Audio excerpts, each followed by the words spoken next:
Hi, how's it going? In this video, I am going to go ahead and create a descriptor set layout for my program. Now, as I mentioned in the previous video, I'm going to be shifting things over to a compute shader rasterization approach, at least for the time being. So I've included a start point for this tutorial. And if you go through here, you'll see that a lot of this stuff has been stripped out. I've gotten rid of the dynamic rendering stuff. We're not doing that anymore. It's completely new. So what I'll do is I'll just go ahead and I'll make a file to deal with descriptor stuff. So I'll just go ahead, make a new header, which I'll call descriptors, and I'll go ahead and add a source file as well. Okay, so I'll just go ahead and include my basic Vulkan stuff and my headers, which I'll need.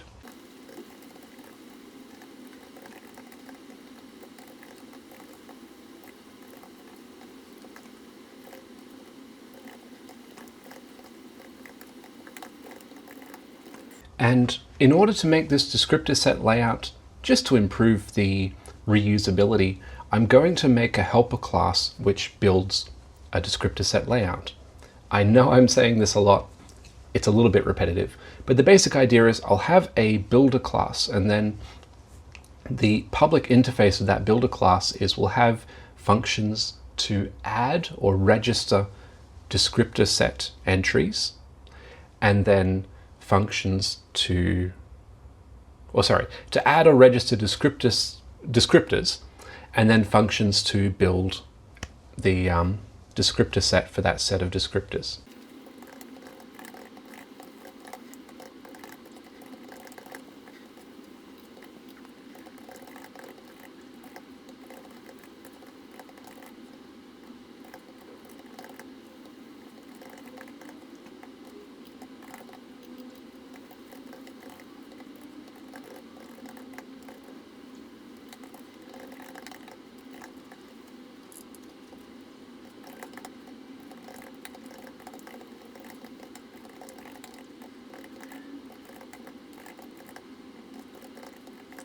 Okay, so from this description, you can probably imagine how this is going to work.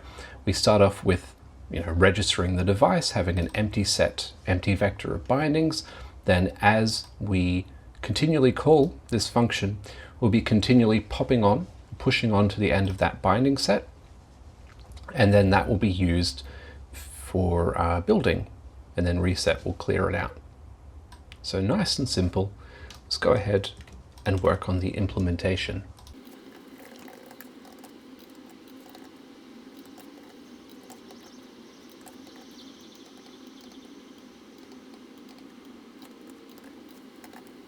So constructor will be very simple. We'll just, in the initializer list, register that reference. There we go. Resetting will be quite simple as well. We'll get that vector and just clear off all the entries. Okay, no worries. Okay, so to add an entry, first of all, we'll need to create a descriptor set layout binding, initialize it, and then push it onto the vector. So we start by just zeroing everything off, and then I'm going to set the binding index, and I'm going to make the assumption that the first binding I declare is binding index 0, and that we're always increasing by 1. So in other words, what I can do is I can query the number of registered bindings, and that will be the binding index for the next one, for the current entry. I'm also making the assumption that there's only one of each type of descriptor. If I get to a point where I want to sort of bundle these things together, I can change that, but that's not my situation at the moment. Then I'll go ahead and set the descriptor type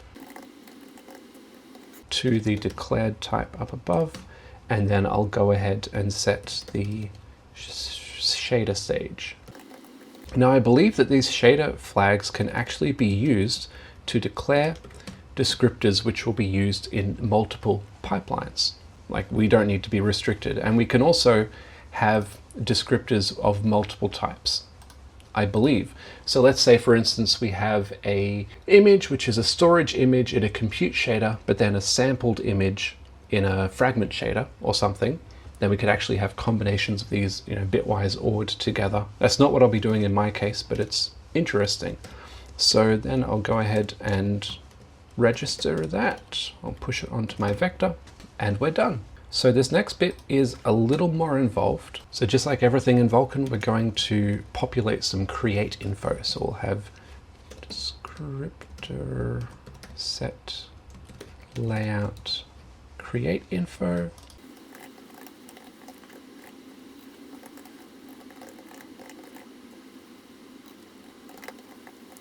Okay, so there are two really important things to set, the binding count and the pointer to the bindings. Now we've got the vector, that's got all the info we need. So let me just go layout info binding count will just be number of entries in that vector. And then the bindings will be the pointer to the vector contents. Okay, now I'm just going to do I'm basically going to create the descriptor set layout, log out the result, whether it was successfully created or not, and then push on the deletion function so that it will actually get deleted when the program ends.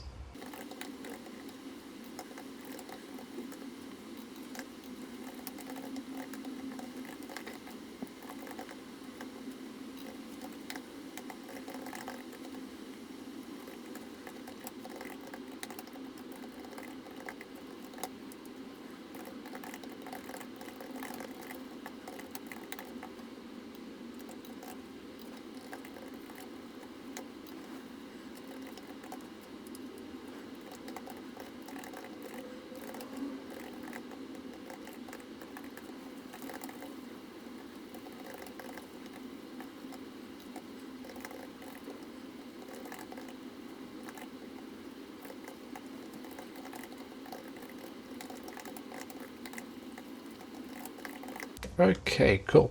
So because I'm using no exceptions in Vulkan, I've got this auto result, which stores both a result and the actual object which was created. So having done all of that, I'll now wrap it up. I'll go back to my renderer, and first of all, I'll declare that we're going to have a descriptor set layout. And then I will go ahead and build it. So I'll go to the source file and I'll include that descriptors file. And then this will happen, I think this will happen just after the swap chain, but before the shaders, because my shader is going to need to know about that descriptor set.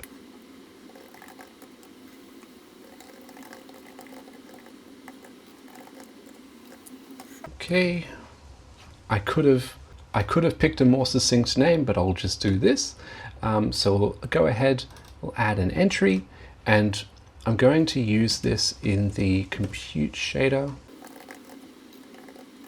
and it will be a storage image. Oh, not buffer.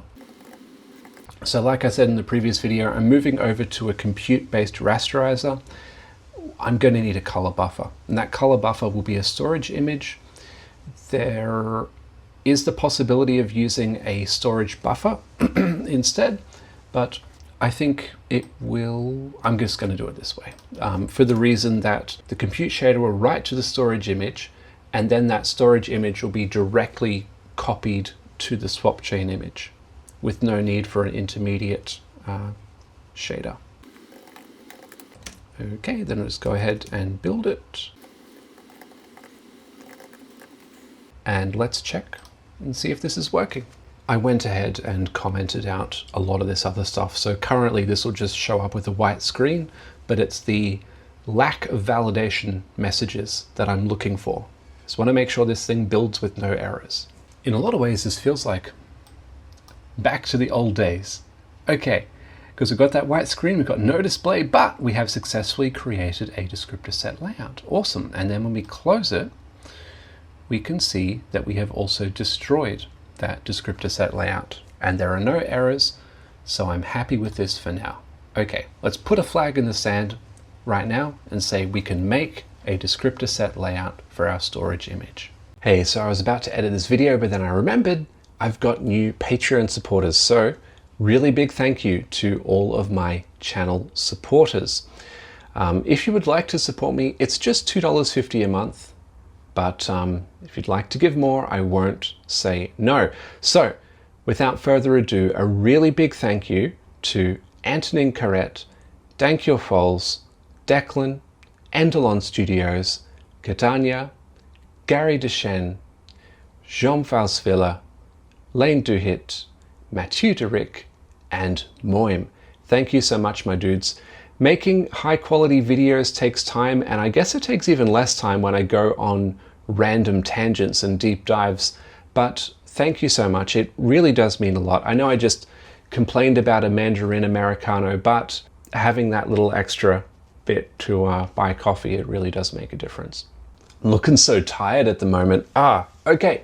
But thank you, really, truly. It means a lot. I hope things are going well, and yeah, have a good one. Bye.